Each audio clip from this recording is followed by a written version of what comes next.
Independent Urdu की live में खुशामदीद। इस वक्त मैं पेशावर में मौजूद हूँ और आज पेशावर से पाकिस्तान तहरीक इंसाफ की जेल बरो तहरीक का आगाज़ किया जा रहा है। अब से कुछ देर कबल यहाँ पे एक मकामी होटल में सूबाई क़ियादत, जिसमें सूबाई सदर पाकिस्तान तहरीक इंसाफ परवेज़ खटक और दीगर सूबाई क़ियादत जिसमें शाह फरमान, शौकत यूसुफजई और दीगर कायदीन शामिल थे, उन्होंने अपने आप को गिरफ्तार करने का अपने आप को पेश किया है और कहा है कि आज से हम गिरफ्तारी देंगे। और परवेज़ खटक का ये भी कहना था कि इस गिरफ्तारी और जेल बरो तहरीक का मकसद भी यही है कि यहाँ पे जो नए हुकूमत आई है और इन्होंने जो महंगाई और दीगर मसाइल पैदा किए हैं तो आवाम ने इनको मुस्तरद किया है और अब हमारा सिर्फ एक ही मुतालबा है कि आम इंतखाबात कराए जाएँ।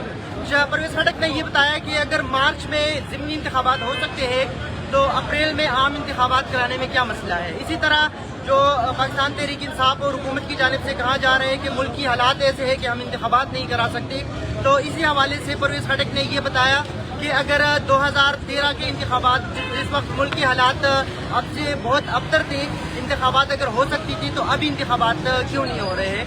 अगर कैमरामैन आपको बता सके तो यहाँ पे पाकिस्तान तहरीक इंसाफ के कारकुनान जो है एक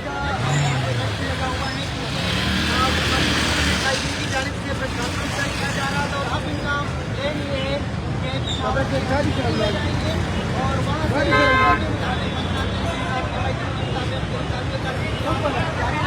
हमने अपने ज़राए में ये बताया है कि जो कायदीन है वो कारकुनान के साथ फिलहाल तो नहीं होंगे, लेकिन गिरफ्तारियों का सिलसिला कब देंगे या गिरफ्तारी कब देंगे, इस हवाले से पाकिस्तान तहरीक इंसाफ की जानिब से अभी तक एक प्लान नहीं दिया गया है कि कहाँ से गिरफ्तारी देंगे, किस पुलिस स्टेशन में जाएंगे। लेकिन उनका ये कहना था कि कारकुनान जो है वो अशनगरी में जमा होंगे और वहाँ से हम आज की जो जेल बरो तहरीक है उनका आगाज़ करेंगे। मैं आपको ये भी बताता चलूँ कि जेल बरो तहरीक इमरान खान की जानिब से ऐलान किया गया था और कल लाहौर और आज पेशावर में इस तहरीक का आगाज़ किया जा रहा है और पाकिस्तान तहरीक इंसाफ के मुताबिक